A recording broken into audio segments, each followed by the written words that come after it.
This honestly, Matt, is my like first time using God's gift to try and reach other people, and so I thank you for it, providing this opportunity. Like God is good, Yeah, man. I seen a dude in a big old cowboy hat, 6'9" or whatever you are, and I was like, Yeah. I gotta go talk to this dude. Yeah, no, the cowboy, man, I love it, man. I love the cowboy hat. My wife thinks it's sexy, so I think it's sexy. And Patrick Keith told me it looks good too. So I'm like, I'm so I just need to get some boots. If they make them in 15, I'm gonna get some.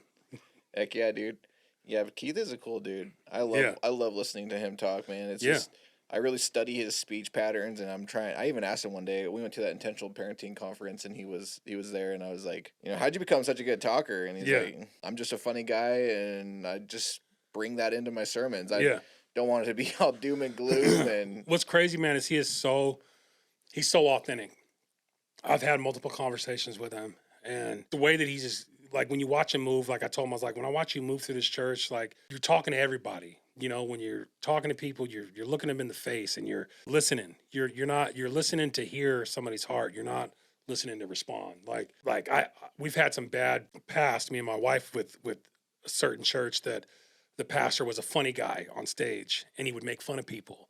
And I really feel like he abused his platform. And so that really kind of scarred me, from church and then getting taken advantage of at my other church. And, they knew I was going through drug issues, but they still wanted me to serve anyways instead of trying to reach out to me and help. When Pastor Keith started to joke and stuff, started to have some old flashbacks of like, oh, this might be like your old church where they get up and they use that pulpit, and talk down to people, but like this church helped me regain my faith because I hadn't been to church in 2 years. I totally stopped going because I was like, no, like the only people that were supposed to love me, like my mom, they gave me up.